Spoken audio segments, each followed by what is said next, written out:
అకాల వర్షంతో పంట నష్టపోయిన రైతులను ప్రభుత్వం ఆదుకోవాలి అని బీజేపీ రాజన్న సిరిసిల్ల జిల్లా అధ్యక్షుడు రెడ్డబోయిన గోపి డిమాండ్ చేశారు.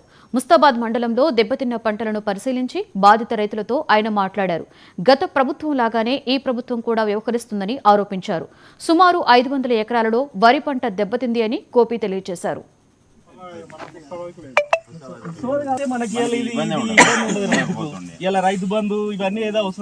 మరి రాజన్న సిరిసిల్ల జిల్లా సిరిసిల్ల నియోజకవర్గం ముస్తాబాద్ మండలం బదనకల్ గ్రామంలో మరి ఈ బదనకల్ గ్రామంకు 1800 ఎకరాల వ్యవసాయ ఏరియా ఉంది. దానిలో నిన్నటి వానకు సుమారు 500 ఎకరాల పంట నష్టం జరిగింది.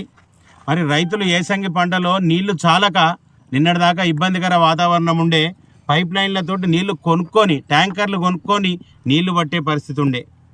మరి అట్లా ఉన్నదానికి ప్రకృతి కూడా రైతన్న మీదనే మూలిగే నక్క మీద తాటికాయ పడ్డట్టుగా ప్రకృతి కూడా వాళ్ళను కోపం చేసి మరి నిన్నటి రోజున ఏదైతే వడగళ్ళ వానకు 500 ఎకరాలు నష్టపోయినరు బదనకల్ గ్రామంలో.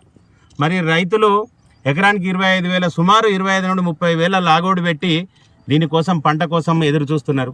మరి పొట్ట దశలో ఉన్నది చేతికి రాకుండా పోయింది నిన్నటి రోజున. మరి ప్రకృతి కన్నెర చేసినా కానీ పాలకులు ఏం చేస్తున్నారని ఈరోజు ప్రశ్నిస్తున్నాం మేము.